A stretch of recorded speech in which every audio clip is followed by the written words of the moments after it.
إن الحمد لله نحمده ونستعينه ونستغفره ونعوذ بالله من شرور أنفسنا ومن سيئات أعمالنا من يهده الله فلا مضل له ومن يضلل فلا هادي له وأشهد أن لا إله إلا الله وحده لا شريك له وأشهد أن محمدًا عبده ورسوله يا أيها الذين آمنوا اتقوا الله حق تقاته ولا تموتن إلا وأنتم مسلمون يا أيها الناس اتقوا ربكم الذي خلقكم من نفس واحدة وخلق منها زوجها وبث منهما رجالا كثيرا ونساء واتقوا الله الذي تساءلون به والأرحام إن الله كان عليكم رقيبا يا أيها الذين آمنوا اتقوا الله وقولوا قولا سديدا يصلح لكم أعمالكم ويغفر لكم ذنوبكم ومن يطع الله ورسوله فقد فاز فوزا عظيما أما بعد فإن خير الحديث كتاب الله وخير الهدي هدي محمد صلى الله عليه وسلم وشر الأمور محدثاتها وكل محدثة بدعة وكل بدعة ضلالة وكل ضلالة في النار فأعوذ بالله السميع العليم من الشيطان الرجيم بسم الله الرحمن الرحيم قاف والقرآن المجيد بل عجبوا أن جاءهم منذر منهم فقال الكافرون هذا شيء عجيب أإذا متنا وكنا ترابا ذلك رجع بعيد قد علمنا ما تنقص الأرض منهم وعندنا كتاب حفيظ بل كذبوا بالحق لما جاءهم فهم في أمر مريج أفلم ينظروا إلى السماء فوقهم كيف بنيناها وزيناها وما لها من فروج والأرض مددناها وألقينا فيها رواسي وأنبتنا فيها من كل زوج بهيج تبصرة وذكرى لكل عبد منيب وقال تعالى في مقام آخر يا أيها الذين آمنوا قوا أنفسكم وأهليكم نارا وقودها الناس والحجارة عليها ملائكة غلاظ شداد لا يعصون الله ما أمرهم ويفعلون ما يؤمرون۔ تمام تعریفیں، بڑائی، کبریائی اس اللہ وحدہ لا شریک کے لیے لائق و زیبا ہے جو ہم تمام کا تن تنہا خالق، مالک، مدبر کائنات اور پالنہار ہے۔ بعدہ درود و سلام ہو آخری نبی جناب محمد الرسول اللہ صلی اللہ علیہ وسلم پر۔ بزرگان دین، نوجوانان اسلام، پردہ نشیں میری اسلامی ماؤں اور بہنوں، اس سے قبل والے جمعہ میں پچھلے 2 جمعہ سے آپ کے سامنے تربیت اولاد سے متعلق گفتگو چل رہی ہے۔ پچھلے جمعہ میں نے آپ کے سامنے یہ بات بیان فرمائی کہ بچے اللہ کی بڑی عظیم نعمت ہوتے ہیں۔ یہ نعمت اس وقت ہوتے ہیں جب ہم ان کی اچھی تربیت کریں، ان کو نیک بنائیں، ان کو صالح بنائیں، اور پھر اسی طرح سے ان کو دنیا اور آخرت کا بہترین ذریعہ بنائیں۔ محترم حاضرین، تربیت اولاد کے اصول کیا ہیں؟ اس سلسلے میں جو اس موضوع پر کتابیں لکھنے والے علماء ہیں انہوں نے یہ بات سب سے پہلی بنیادی طور پر بیان فرمائی کہ اولاد کی تربیت اس وقت سے شروع نہیں ہوتی جب بچہ پیدا ہوتا ہے، بڑا ہوتا ہے، کچھ سیکھنے کی اس کی عمر ہوتی ہے، یا پھر دھیرے دھیرے وہ چیزوں کو اخذ کرنا شروع کرتا ہے۔ والدین سمجھتے ہیں کہ بچے کو اب اچھی چیزیں سکھائی جائیں، اچھے کلمات بتائے جائیں، بچے کی اچھی تربیت کی جائے، کہیں اچھے مدرسے میں ڈالا جائے۔ محترم حاضرین، یہ مرحلہ بہت بعد کا مرحلہ ہے، یہ تربیت بہت بعد کی تربیت ہے۔ تربیت اولاد کے سلسلے میں سب سے بنیادی اور سب سے پہلا اصول جو علماء اکرام نے بیان فرمایا ہے وہ آپ کے عورت کے اختیار کرنے سے شروع ہو جاتی ہے۔ یعنی ایک نوجوان جب شادی کے لیے عورت کا انتخاب کرتا ہے تو وہ اس سوچ کے ساتھ اور اس فکر کے ساتھ اور پھر اسی طرح سے آگے کی اولاد کی تربیت کو ذہن میں رکھتے ہوئے کہ میں کس عورت کا انتخاب کر رہا ہوں، یہ عورت آنے والے میرے بچوں کی صحیح تربیت کر سکتی ہے نہیں کر سکتی ہے، یہ صحیح گھر کے نظام کو چلا سکتی ہے نہیں چلا سکتی ہے، یہ میری آنے والی ذریت کو نیک اور صالح بنا سکتی ہے نہیں بنا سکتی ہے، یہ خود صالح ہے یا نہیں ہے، یہ اسی وقت سے اس کی ابتدا شروع ہو جاتی ہے۔ حاضرین محترم، دیکھیے تربیت اولاد کے سلسلے میں ماں باپ دونوں ذمہ دار ہیں۔ نبی کریم صلی اللہ علیہ وسلم نے باپ کو بھی ذمہ دار قرار دیا، ماں کو بھی ذمہ دار قرار دیا۔ ایسا نہیں ہے کہ بچے ماں کے ساتھ زیادہ رہتے ہیں، ماں زیادہ بچوں کی نگران ہوتی ہے تو اسی لیے ماں کے اوپر ذمہ داری چھوڑ دی جائے اور باپ سمجھے کہ میری باہر کی ذمہ داری ہے، گھر کا مجھے نہ پوچھا جائے، گھر کے حالات مجھ سے نہ پوچھے جائیں، بچے بگڑے ہیں نہیں بگڑے ہیں اور بچوں کی صحیح تربیت ہو رہی ہے نہیں ہو رہی ہے، ہرگز ایسا نہیں ہے۔ باپ اس سے بری الذمہ ہرگز نہیں ہو سکتا۔ ہاں یہ بات ضرور ہے کہ ماں کی ذمہ داری باپ کی بنسبت زیادہ ہوتی ہے۔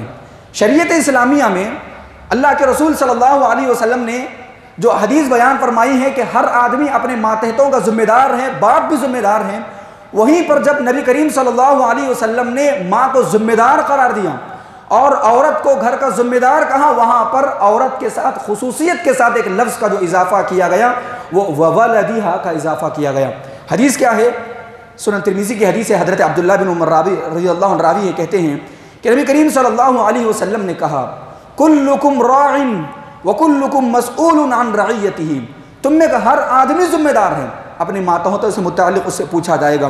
والامیر راع والرجل راع علی اہل بیتہ والمرأة راعیۃ علی بیت زوجها وولدہ، عورت اپنے شوہر کے گھر سے متعلق ذمہ دار ہیں، اس کو پوچھا جائے گا، اور پھر اسی طرح سے اس کی اولاد سے متعلق بھی عورت کو قیامت کے دن سوال کیا جائے گا۔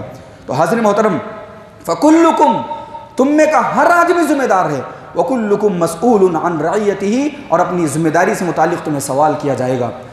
محترم حاضرین، ہمارے معاشرے کی ایک بڑی تلخ حقیقت ہے، عورتوں کو شادی سے متعلق، آگے کی زندگی سے متعلق کئی چیزیں معاشرتی اعتبار سے سکھائی جاتی ہیں، پڑھائی جاتی ہیں۔ بچیوں کو یہ آنا چاہیے، بچیوں کو وہ آنا چاہیے، بچیوں کو ہنرمند بنائیں، ان کو کھانے پینے کا سکھائیں، ان کو ٹیلرنگ کے طریقے سکھائیں، ان کو معاش کے کچھ 2-3 اصول بھی بتائے جائیں۔ یہ تمام چیزیں ہمارے معاشرے میں رائج ہیں، لیکن کہیں پر بھی بچیوں کو کیسے ماں بننا چاہیے، کیسے وہ بچوں کی تربیت کریں، اس طرح سے آپ کو کوئی سینٹر نظر نہیں آئے گا، اس طرح سے کوئی تربیت کرنے والے آپ کو نظر نہیں آئیں گے۔ یہ ہمارا معاشرتی اعتبار سے بہت بڑا فقدان ہے، یاد رکھیے۔ محترم حاضرین کرام، آج کا جو میرا اس جمعے کا جو خطاب ہے وہ خصوصاً خواتین سے ہیں، عورتوں سے ہیں، اور پھر اسی طرح سے ان نوجوانوں سے ہے جو اب جوانی کے دہلیز پر ہیں، آگے اب نکاح کا ارادہ کر رہے ہیں۔ اب وہ نکاح کا جب ارادہ کر رہے ہوں، ان کے سامنے کون سی عورت ہو جس سے وہ نکاح کا ارادہ کریں، وہ کیا معیار ہونا چاہیے، شریعت اسلامیہ کیا معیار بتاتی ہے، اور عورتیں جو اپنی زندگی گزار رہی ہیں شریعت ان سے کیا مطالبہ کرتی ہے۔ میں کچھ باتیں آپ کے سامنے بیان کرنا چاہتا ہوں۔ محترم حاضرین کرام، شریعت اسلامیہ کو جو عورت مطلوب ہے وہ نیک عورت مطلوب ہے، صالح عورت مطلوب ہے، جو اللہ سبحانہ و تعالیٰ کی مقربہ ہو، اللہ سبحانہ و تعالیٰ کی اطاعت کرنے والی ہو، اور اسی طرح سے شریعت کی تعلیمات کو جاننے والی ہو۔ نیک صالح عورت شریعت اسلامیہ کا مطلوب ہے۔ جہاں پر بھی نبی کریم صلی اللہ علیہ وسلم نے عورت کا تذکرہ کیا، وہاں پر صالحہ اور نیک، اور پھر اسی طرح سے نیک سیرت نبی کریم صلی اللہ علیہ وسلم نے اس کا ضرور بضرور تذکرہ فرمایا۔ اب دیکھیے صحیح بخاری صحیح مسلم کی حدیث ہے جس میں نبی کریم صلی اللہ علیہ وسلم نے کہا کہ تنکح المرأة لأربع، عورت سے جب شادی کی جائے گی 4 چیزوں کو بنیاد رکھا جائے گا۔ لمالہا، اس کا مال دیکھا جائے گا، ولحسبہا، اس کا خاندان دیکھا جائے گا، ولجمالہا، اس کی خوبصورتی دیکھی جائے گی، ولدینہا، آخر میں نبی کریم صلی اللہ علیہ وسلم نے کہا کہ اس کا دین دیکھا جائے گا۔ اس کے بعد آپ صلی اللہ علیہ وسلم نے کہا کہ فَاظْفَرْ بِذَاتِ الدِّينِ تَرِبَتْ يَدَاكَ، اے لوگوں دیندار عورت کو ترجیح دو، نیک صالح عورت سے نکاح کرو، ان 3 چیزوں کو بعد میں دیکھو، پہلے دینداری کو دیکھو، اگر دیندار عورت ہے تو اس کو ترجیح دو، کیونکہ فَاظْفَرْ بِذَاتِ الدِّينِ تَرِبَتْ يَدَاكَ، تمہارے ہاتھ خاک آلود ہوں گے، ہمیشہ تمہارے ہاتھ تر رہیں گے، اللہ سبحانہ و تعالیٰ تمہاری زندگیوں میں خوشیاں عطا فرمائے گا، اللہ سبحانہ و تعالیٰ نیک عورت کے ذریعے سے تمہاری زندگیوں میں برکت عطا فرمائے گا۔ یہ نبی کریم صلی اللہ علیہ وسلم کا ارشاد ہے۔ سلسلۃ الاحادیث الصحیحہ میں شیخ البانی رحمۃ اللہ علیہ نے اس حدیث کو ذکر فرمائے ہیں، وہ کہتے ہیں کہ نبی کریم صلی اللہ علیہ وسلم نے کہا تخیروا لنطفتکم، تمہارے نطفے کے لیے بہترین زرخیز زمین کو ڈھونڈو، یعنی تمہارے نطفے کے لیے ایک بہترین عورت کو تلاش کرو، فَانْكِحُوا الْأَكْفَاءَ وَأَنْكِحُوا إِلَيْهِمْ، ایسی عورت کو تلاش کرو جو تمہارے بچوں کی بہترین سے بہترین تربیت کر سکے۔ ایک دوسری حدیث میں سنن ترمذی کی حدیث ہے جس میں نبی کریم صلی اللہ علیہ وسلم نے کہا کہ الدنیا متاع، یہ جو دنیا ہے فائدہ اٹھانے کی چیز ہے، انسان یہاں پر رکتا ہے، کچھ چیزوں سے فائدہ اٹھاتا ہے اور یہاں سے چلا جاتا ہے۔ اللہ کے رسول صلی اللہ علیہ وسلم نے کہا کہ وَخَيْرُ مَتَاعِ الدُّنْيَا الْمَرْأَةُ الصَّالِحَةُ، سب سے بہترین چیز بندہ اس دنیا میں جس سے فائدہ اٹھاتا ہے اور خوشگوار زندگی گزارتا ہے، بہترین انداز میں وہ اپنی زندگی کو گزار کر جاتا ہے، وہ نیک اور صالح عورت ہے اگر وہ کسی کو میسر ہو جائے۔ اور پھر اسی طرح سے صحیح ابن حبان کی حدیث ہے، حضرت سعد رضی اللہ عنہ راوی ہیں، کہتے ہیں کہ اربع من السعادت، چار چیزیں بڑی خوشبخت ہیں، سعادت مند ہیں، اگر یہ چار چیزیں کسی کو مل جاتی ہیں تو وہ بندہ گویا کہ بڑا خوش نصیب ہے۔ اللہ کے رسول صلی اللہ علیہ وسلم نے سب سے پہلے کہا کہ المرأۃ الصالحۃ، نیک عورت، والمسکن الواسع، بڑا وسیع و عریض گھر، والجار الصالح، اور پھر اسی طرح سے نیک پڑوسی، والمرکب الہنیء، اور پھر اسی طرح سے بہترین سواری۔ اگر یہ چار چیزیں کسی کو میسر ہیں تو یاد رکھیے وہ بڑا خوشبخت انسان ہے، بڑا بہترین انسان ہے، اس کو دنیا کی بڑی سے بڑی نعمتیں عطا کی گئی ہیں۔ حضرت انس بن مالک رضی اللہ عنہ کہتے ہیں کہ نبی کریم صلی اللہ علیہ وسلم نے ارشاد فرمایا من رزقہ اللہ امرأۃ صالحۃ، اگر کسی کو نیک عورت عطا کر دی جائے، صالح عورت عطا کر دی جائے، وہ نمازوں کی پابند ہو، وہ اپنے شوہر کی مطیع و فرمانبردار ہو، وہ اپنی زبان کو کنٹرول کرنے والی ہو، اور پھر اسی طرح سے اپنے حقوق کو جاننے والی ہو، اپنی عزت کی حفاظت کرنے والی ہو، اگر ایسی عورت کسی کو عطا کر دی جائے، اللہ کے رسول صلی اللہ علیہ وسلم نے کہا فقط اعانہ علی شطر دینہ، اس کے آدھے دین میں اس کا تعاون کر دیا گیا۔ اب وہ آگے اپنے آدھے دین سے متعلق اللہ سے ڈریں۔ نیک عورت اگر مل جائے، صالح عورت اگر کسی کو نصیب ہو جائے، کسی کے نکاح میں آ جائے، تو گویا کہ آدھا دین اس کا جو ہے سدھر گیا، آدھے دین کی اصلاح ہو گئی۔ اب وہ آنے والے آدھے دین سے متعلق غور و فکر کریں، اس میں سوچیں۔ اللہ کے رسول صلی اللہ علیہ وسلم نے ایک موقع پر حالات کو ذہن میں رکھتے ہوئے کہا کہ مال کو جمایا نہ جائے بلکہ اللہ کی راہ میں خرچ کر دیا جائے۔ صحابہ کرام تعجب میں آئے کہ نبی کریم صلی اللہ علیہ وسلم ایسا حکم تو جاری نہیں کرتے ہیں، جنگ کے حالات تھے۔ تو صحابہ حضرت عمر بن خطاب رضی اللہ عنہ نبی کریم صلی اللہ علیہ وسلم کے پاس آئے، کہنے لگے کہ اللہ کے رسول آپ نے ہمیں مال کو جمع کرنے سے منع کیے ہیں، تو پھر ہم کیا جمع کریں؟ ہمارے پاس پونجی کیا ہو؟ ہمارے گھروں میں ساز و سامان کیا ہو؟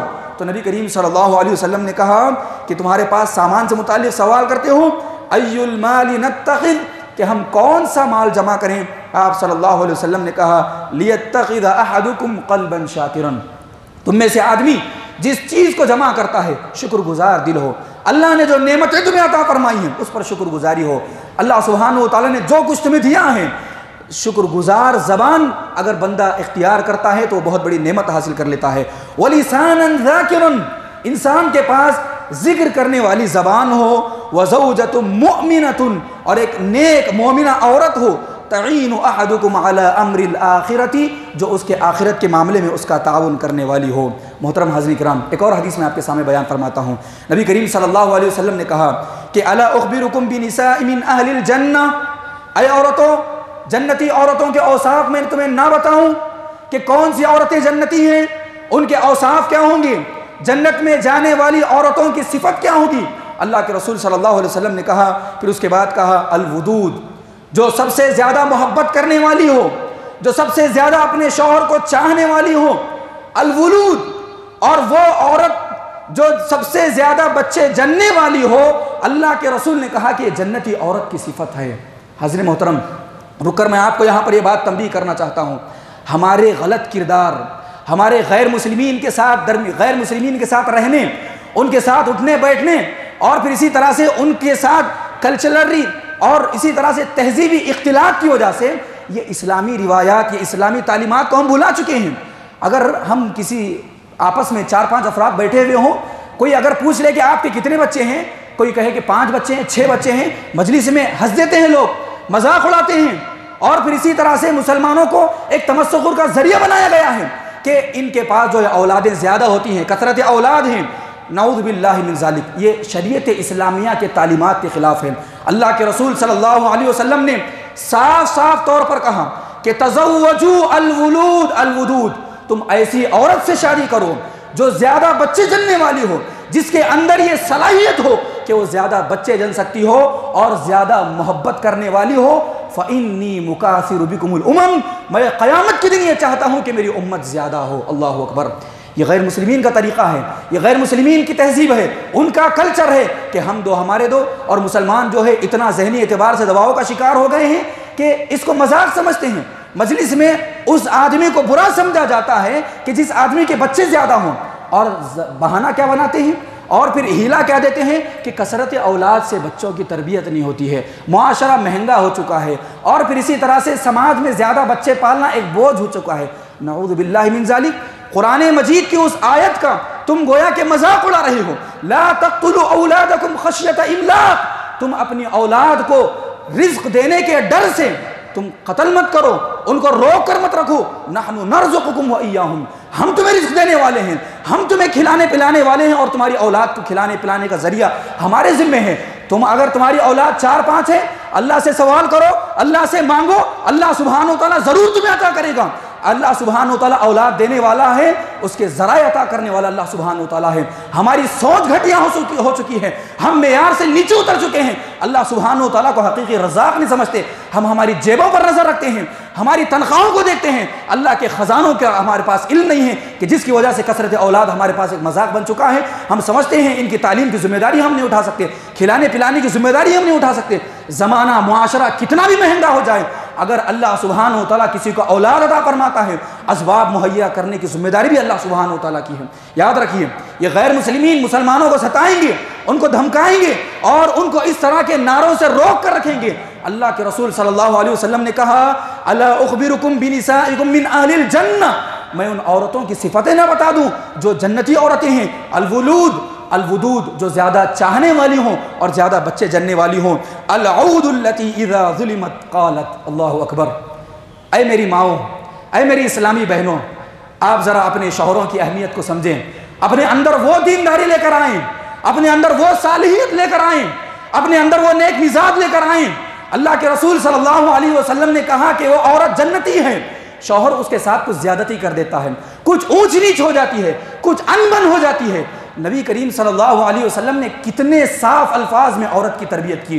کہا کہ نیک عورت وہ ہے جب تھوڑا سا اس کے اوپر ظلم ہو جائے، میاں بیوی میں انبن ہو جائے، تو عورت آگے بڑھے، اپنے شوہر کو اپنے قریب کرے، اس کے ہاتھ پر اپنا ہاتھ رکھے اور کہے، میں اس وقت تک اس دنیا کی لذت نہیں چکوں گی جب تک کہ آپ مجھ سے راضی نہ ہو جائے۔ اللہ اکبر۔ حدیث کے الفاظ ہیں، یہ حدیث دیکھیے سنن ابن ماجہ کی حدیث ہے، شیخ البانی نے اس کو صحیح کہا ہے۔ اللہ کے رسول صلی اللہ علیہ وسلم کہتے ہیں کہ الولود، العود، زیادہ اپنے شوہر کی طرف لوٹنے والی ہو، اذا ظلمت، جب اس کے اوپر تھوڑا ظلم کیا جائے، زیادتی کی جائے، قالت، کہتی ہے، هذه يدي في يدك، یہ میرا ہاتھ ہے، آپ کے ہاتھ پر رکھتی ہوں، لا اذوق خمسا حتى ترضى، میں جب تک کہ مزے کو نہ چکوں گی، جب تک کوئی اچھا کھانا نہیں کھاؤں گی، جب تک کوئی اچھا لباس نہیں پہنوں گی، جب تک کہ آپ مجھ سے راضی نہ ہو جائیں۔ اللہ اکبر۔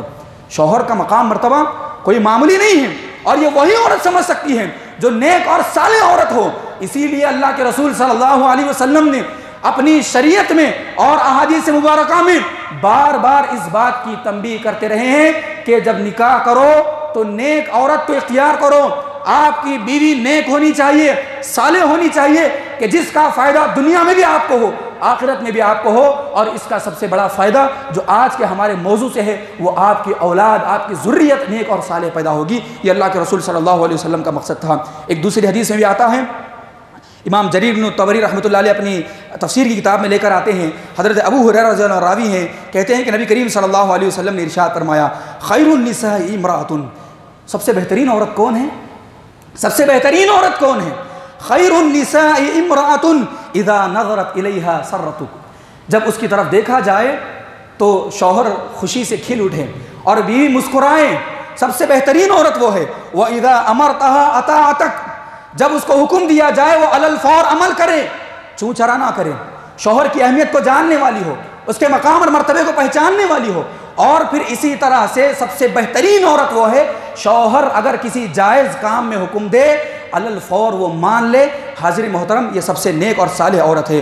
وَإِذَا غِبْتَ عَنْهَا حَفِظْتَكَ فِي نَفْسِهَا وَمَالِكَ، اور پھر اسی طرح سے جب آپ غائب ہوں وہ اپنی عزت کی حفاظت کرے، آپ کے مال کی حفاظت کرے۔ اس کے بعد نبی کریم صلی اللہ علیہ وسلم نے قرآن مجید کی آیت ارشاد فرمائی، فالصالحات قانتات حافظات بما حفظ اللہ۔ نیک عورت وہ ہے جو نیک ہو، مطیع و فرما بردار ہو، اور پھر اسی طرح سے اپنی عزت کی، اپنے مال کی حفاظت کرنے والی ہو، جن چیزوں کا اللہ نے حکم دیا ہے حفاظت کرنے کا وہ اس کی حفاظت کرنے والی ہو۔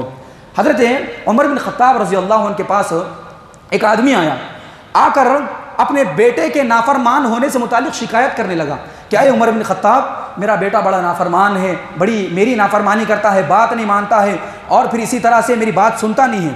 میں اس پس منظر میں یہ دلائل دے رہا ہوں کہ اولاد کی تربیت بچہ پیدا ہونے کے بعد، بچہ بڑا ہو، سیکھنے کے والا ہو، سننے والا ہو، سمجھنے والا ہو، اس وقت میں نہیں ہوتی۔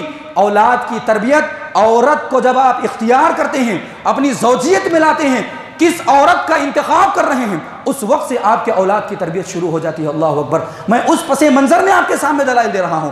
حضرت عمر بن خطاب رضی اللہ عنہ کے پاس ایک عورت آئی، ایک آدمی آیا، آ کر اپنی اولاد سے متعلق شکایت کرنے لگا کہ اے عمر بن خطاب، میرا بچہ بڑا نافرمان ہے۔ تو علل فور بیٹا بھی آیا، بیٹا آنے کے بعد جو ہے باپ کی شکایتیں کرنے لگا کہ نہیں ہمارے والد صاحب ایسے ہیں، ہمارے والد صاحب ایسے ہیں۔ تو پھر باپ نے بھی شکایت کی۔ بیٹے نے حضرت عمر بن خطاب رضی اللہ عنہ سے پوچھا کہ ٹھیک ہے، میرے حقوق ہیں، مجھے باپ کے حق میں ادا کرنے ہیں، کیا باپ کا حق نہیں ہے جو مجھے ادا کرنا ہے؟ اے عمر بن خطاب امیر المؤمنین، باپ کا حق کیا ہے جو مجھے ادا کرنا ہے؟ تو حضرت عمر بن خطاب رضی اللہ عنہ نے کہا ان ینتقی امہ، جب وہ اپنی تمہاری ماں کو اختیار کر رہا ہو، تمہاری ماں کو چن رہا ہو، وَيَحْسِنُ اسْمَهُ، تو اس وقت میں وہ بہترین ماں کا اختیار کریں، اور وَيَحْسِنُ اسْمَهُ، اور اس کا نام بڑا اچھا رکھیں، وَيُعَلِّمُهُ الْقُرْآنَ، اور اس کو قرآن کی تعلیم دیں۔ یہ باپ کا حق ہے جو بیٹوں کو ادا کرنا ہے۔ جب بیٹے کے پیدائش سے پہلے جب تم اب اس کی ماں کا اختیار کرتے ہو، ماں کو چنتے ہو، ایسے موقع پر ضروری ہے کہ ایسی عورت کا انتخاب کیا جائے جو نیک اور صالح ہو، جو مطیع و فرمانبردار ہو، اللہ سے ڈرنے والی ہو، اور خاندانی عورت ہو۔ اس کے بعد بیٹے نے حضرت عمر بن خطاب رضی اللہ عنہ سے کہا کہ میرے باپ نے تو ایسا نہیں کیا، ایک ایسی عورت سے شادی کی جو مجوسی ہیں، آگ کی پوجا کرتی ہے، اس کے خاندان والوں نے اس کی تربیت نہیں کی ہے، ایسی ماں کو میرے حق میں دے کر اور مجھے اس کا اولاد بنا کر یہ مجھے شکایت کرتے ہیں۔ حضرت عمر بن خطاب رضی اللہ عنہ نے اس آدمی کی طرف بڑھ کر کہا کہ تیری اولاد نافرمانی کرنے سے پہلے تو نے اپنے اولاد کے حق میں نافرمانی کی ہے، تم نے اپنی اولاد کے حق میں نافرمانی کی ہے۔ آپ کی اولاد آپ کے حق میں نافرمان ہے، آپ کی بات نہیں سنتی ہے، تو آپ کو غور کرنا پڑے گا کہ میری باپ کی تربیت کیسی ہے اور میری گھر میں بیوی کی تربیت کیسی ہے۔ آپ کی اولاد آپ کے حق میں نافرمان بننے سے پہلے آپ نے اولاد کے حق میں نافرمانی کی ہے۔ یہ بات ضرور بضرور غور کرنا چاہیے۔ حاضر محترم، تربیت یافتہ اور نیک صالح بچی سے نکاح کرنے کا ہمیں حکم دیا گیا ہے۔ اس کا اثر آپ کی زندگی پر ہوتا ہے، آپ کے خاندان پر ہوتا ہے، سماج معاشرے پر ہوتا ہے، اور پھر اسی طرح سے آنے والی ذریت پر بڑا زبردست اس کا اثر پڑتا ہے۔ اسی کے بالمقابل اگر ہمارے نوجوان شادی کے موقع پر اپنی صلاحیتوں کو کھو بیٹھیں اور اپنے آپے کو کھو بیٹھیں، پیار محبت کا شکار ہو جائیں اور صرف خوبصورتی کو، مالداری کو، حسب نسب کو ترجیح دیں، اور پھر اسی طرح سے یہ ہمارے سماج اور معاشرے میں عشق کی جو وبا پھیلی ہوئی ہے، اور پھر اسی طرح سے ایک دوسرے کو پسند کر کے اندھا دھند جو شادیوں کا جو رواج چلا رہا ہے، ایسی بنیادوں پر اور ایسی غلط بنیاد پر جو نکاح کیا جاتا ہے، یاد رکھیے اس کے نتائج کوئی اچھے نہیں ہوتے ہیں۔ ان کی زندگی خراب ہوتی ہے، ان کی ذریت کی زندگی خراب ہوتی ہے، خاندان بگڑتے ہیں، اور پھر اسی طرح سے سماج اور معاشرے میں پورا نظام تباہ و برباد ہو جاتا ہے۔ صرف ایک فیصلہ نکاح کا فیصلہ، اس سے دیکھیے انسان کی زندگی کیسے بدل جاتی ہے۔ بعض گھر کتنے خوش نصیب ہوتے ہیں، کتنے خوشحال ہوتے ہیں، جن کے پاس جو ہے اچھی روشنی نہیں ہوتی ہے، جن کے پاس ہوا کا انتظام نہیں ہوتا ہے، جن کے پاس 3 وقت کے کھانے کے لیے کھانا نہیں ہوتا ہے، اور جن کے پاس جو ہے اپنی خواہشات کو خریدنے کے لیے ہر چیز نہیں ہوتی، لیکن وہاں پر بیوی شوہر کی قدر کرتی ہے، شوہر بیوی کی قدر کرتی ہے، بچے وہاں پر آنکھوں کی ٹھنڈک ہوتے ہیں، اور پھر اسی طرح سے گھر کا نظام بڑا بہترین چلتا ہے۔ کیا برا ہے وہ گھر، کیا بدترین ہے وہ گھر، اور کیا برا ہے وہ گھر کا نظام جہاں پر دنیا کی ہر چیز میسر ہو، جہاں پر رہنے سہنے کی ہر چیز میسر ہو، لیکن وہاں پر اولاد فرمانبردار نہ ہو، بیوی فرمانبردار نہ ہو، شوہر کی اطاعت کرنے والی نہ ہو۔ حاضرین محترم، اس بات کو بہت گہرائی کے ساتھ سمجھنے کی ضرورت ہے۔ میں کچھ مثالیں آپ کو دیتا ہوں ہماری ماؤں اور بہنوں کو، کہ اگر آپ نیک ہوں گی، اگر آپ صالح ہوں گی، آپ کے اندر صالحیت ہوگی، اور پھر اسی طرح سے آپ کے اندر دینداری ہوگی، جو شریعت آپ سے مطلوب کرتی ہے۔ بالعموم مرد کو بھی نیک ہونا چاہیے، مرد کو بھی صالح ہونا چاہیے، باپ بھی بہت بڑا ذمہ دار ہے۔ میں آگے آنے والے آپ کو دروس میں اور خطبات جمعہ میں اس کی وضاحت فرماؤں گا، لیکن آج خطاب بالخصوص عورتوں سے ہے۔ عورتوں سے گزارش ہے اپنے اندر صالحیت پیدا کریں، اپنے اندر نیک نامی لائیں، اور پھر اسی طرح سے ہماری اسلاف کی جو مائیں تھیں ان کی سیرت کو پڑھنے کی کوشش کریں۔ اب دیکھیے حضرت انس بن مالک رضی اللہ عنہ کی جو والدہ تھی ام سلیم، ان کا تربیت کا کیا بڑا بہترین طریقہ تھا۔ ان کے ہاں بچہ پیدا ہوا، ان کے شوہر چھوڑ کر چلے گئے اور شام کے علاقے میں ان کا انتقال ہو گیا، مدینے کی طرف ہجرت کر کے آئے۔ ان کے ساتھ حضرت ام سلیم اکیلے تھی اور ایک بیٹا تھا 10 سال کا۔ انصاری صحابہ اللہ کے رسول صلی اللہ علیہ وسلم کو تحائف دے رہے ہیں۔ ام سلیم رضی اللہ عنہ نے ان کی چالاکی، ان کی دور اندیشی دیکھی ہے۔ حضرت ام سلیم رضی اللہ عنہ نے مناسب سمجھا کہ میرے بیٹے حضرت انس رضی اللہ عنہ کو اللہ کے رسول کی خدمت میں پیش کرتی ہوں، یہ اللہ کے رسول کا خادم بھی ہوگا، نبی کی خدمت بھی کرے گا، اور نبی سے بڑھ کر مربی اور تربیت کرنے والا کون ہوگا؟ چھوٹے بچے کی اللہ کے رسول اگر تربیت کریں تو یہ کیا بہترین خوش نصیبی کی بات ہوگی۔ وہ جا کر اللہ کے رسول صلی اللہ علیہ وسلم کو اپنا 10 سال کا چھوٹا بچہ اللہ کے رسول کی خدمت میں پیش کر دیتے ہیں۔ یہ عورت کی چالاکی تھی۔ حضرت ام سلیم رضی اللہ عنہ کی یہ دور اندیشی تھی کہ حضرت ام سلیم رضی اللہ عنہ نے مربی اللہ کے رسول صلی اللہ علیہ وسلم کو اختیار فرمایا۔ حاضرین محترم، اسی طرح سے ہم نام سنتے ہیں امام احمد بن حنبل، اللہ اکبر، نام لینے سے رونگٹے کھڑے ہوتے ہیں۔ بڑے بڑے بادشاہ 2-2 3-3 حکومتیں ان کو اپنے موقف سے اتارنے کی کوشش کرتی رہی، ایسے کوڑے مارے گئے، یہاں تک کہ اگر ہاتھیوں پر مارے جاتے ہاتھی اپنے موقف سے بدل جاتے اور اسی طرح سے ان کی وفات ہو جاتی۔ ایسا ظلم امام احمد بن حنبل رحمۃ اللہ علیہ پر ڈھایا گیا اور ایسے ستایا گیا، 2-2 3-3 حکومتیں ان پر ظلم ڈھانے لگی، لیکن ان کے ایمان میں ذرہ برابر بھی جو ہے کمی بیشی نہیں آئی۔ وہ کیسے امام احمد بن حنبل بنے؟ کیسے ان کو اتنا مقام اور مرتبہ نصیب ہوا؟ ان کی ماں کا بڑا عظیم کردار تھا۔ وہ فرماتے ہیں کہ میری تربیت میں، میرے علم میں میری ماں کا بڑا اہم رول ہے۔ ان کے والد بچپن میں انتقال کر گئے تھے۔ وہ کہتے ہیں کہ کانت امی توقظنی قبل الفجر بوقت طویل وعمری 10 سنوات، میری ماں رات میں جلدی اٹھ جایا کرتی تھیں، مجھے بیدار کرتیں اور خود بیدار ہوتیں، پانی کو گرم کرتی اور پھر اسی طرح سے وضو بناتے۔ میں اور میری ماں تہجد کی نماز پڑھتے، اللہ اکبر، میں اور میری ماں تہجد کی نماز پڑھتے۔ ہے ہماری عورتوں میں کوئی رات میں اٹھ کر تہجد پڑھنے والی؟ ہے ہماری عورتوں میں اپنے اولاد کو تہجد کو اٹھانے والی؟ ہے ہماری عورتوں میں، ہماری ماں بہنوں میں کوئی اپنے شوہروں کو تہجد کی نماز کے لیے اٹھائیں؟ اللہ کے رسول صلی اللہ علیہ وسلم نے اس عورت کے لیے بہت بڑی بشارت دی ہے جو تہجد کے لیے نہیں، فجر کی نماز کے لیے اٹھتی ہے، اپنے آپ کو بیدار کرتی ہے، اپنے شوہروں کو بیدار کرتی ہے، اپنے گھر والوں کو بیدار کرتی ہے۔ اگر بیدار نہیں ہوتے ہیں تو منہ پر پانی مار کر ان عورتوں اپنے شوہروں کو اٹھاتی ہیں اور فجر کی نماز کے لیے بھیجتی ہیں۔ ہماری مسجدیں فجر کی نماز میں تو خالی ہیں اور جمعہ میں بھری ہوئی نظر آتی ہیں۔ اس کا ایک بڑا اہم رول عورتوں کا ہے، یاد رکھیے۔ عورتیں تم مسئول ہو، یاد رکھو، اگر تمہارے شوہر فجر کی نماز کے لیے نہیں اٹھتے ہیں تو تمہاری ذمہ داری ہے کہ تم اگر نیک ہو، صالح ہو، تہجد کے لیے نماز کے لیے اٹھنا تو بڑا بعید ہے، فجر کی نماز کے لیے اپنے جوان بچوں کو اٹھا کر بھیجو۔ نہیں اٹھتے ہیں، تمہاری ذمہ داری ہے کہ ان کو ڈنڈے لگا کر بھیجو۔ اگر اپنے شوہر نہیں اٹھتے ہیں، اپنے شوہروں کو اٹھانا، ان کو راضی کرنا، ان کو کسی بھی حال میں فجر کی نماز کے لیے بھیجنا، یہ تمہاری تڑپ ہے اور تمہاری ذمہ داری ہے۔ امام احمد بن حنبل رحمۃ اللہ علیہ فرماتے ہیں کہ میری ماں مجھے اٹھاتی تھی، تہجد کی نماز ہم پڑھتے تھے، پھر اسی طرح سے فجر کی نماز کے لیے رات کے اندھیرے میں بڑی دور مسجد تھی، وہاں پر مجھے لے کر جاتی، فجر کی نماز پڑھاتی، اور وہاں پر میں 10 سال کی عمر میں حفظ قرآن کیا کرتا تھا، قرآن کو یاد کیا کرتا تھا، تقریباً دن کا آدھا حصہ گزر جاتا، وہاں پر بیٹھ کر میری ماں میرا انتظار کرتی رہتی تھی، اور پھر میں جب قرآن یاد کر لیتا تو پھر میری ماں مجھے لے کر جایا کرتی تھی۔ اللہ اکبر، ایسی ماؤں کو آج بیدار ہونے کی ضرورت ہے۔ امام احمد بن حنبل رحمۃ اللہ علیہ کی سیرت کو پڑھنے کی ضرورت ہے۔ امام بخاری رحمۃ اللہ علیہ کو کون نہیں جانتا ہے؟ اللہ نے ان سے ایسی خدمت لی کہ اصح الکتاب بعد کتاب اللہ، اللہ کی کتاب کے بعد سب سے صحیح ترین اگر کسی کی کتاب ہے تو وہ امام بخاری کی محنت کی ہوئی کتاب صحیح البخاری ہے، جسے الجامع الصحیح کہا جاتا ہے۔ یہ یوں ہی نہیں لکھی گئی ہے، اور اتنا عظیم کام جو پوری دنیا قبول کرے، کوئی عالم اس کتاب پر اعتراض نہیں کرتا ہے، کسی بھی مسلک کا کیوں نہ ہو۔ یہ کیسے امام بخاری بنے؟ یوں ہی اولادیں نہیں پنپتی ہیں، ذریتیں یوں ہی نیک اور صالح نہیں بنتی ہیں، ماؤں کے پیٹوں سے ایسے ہی نیک بچے جنم نہیں لیتے ہیں، ان کے اندر وہ اعلیٰ درجے کی صلاحیت ہوتی ہے۔ امام بخاری کے باپ بھی بچپن میں انتقال کر گئے تھے، باپ کا انتقال ہوا، ماں اکیلی تھی، اور پھر اسی طرح سے بچہ ابھی چھوٹا تھا، لڑکپن کی عمر میں تھا، ابھی جوان بھی نہیں ہوا تھا۔ امام بخاری کی آنکھوں کا اندھا، امام بخاری کی بینائی چلی گئی، اللہ اکبر، وہ دیکھ نہیں سکتے تھے، اور ماں کو یہ چیز برداشت نہیں ہوئی۔ ہماری مائیں جب بچے بیمار ہوتے ہیں اور پھر اسی طرح سے ان کو جب تکلیف ہوتی ہے، وہ جب مصیبت کے شکار ہو جاتے ہیں، حوصلہ ہار جاتے ہیں، ہمتیں کمزور کر لیتی ہیں، شوہروں کا انتقال ہو جاتا ہے تو اپنے آپ کو کمزور سمجھنے لگتی ہیں۔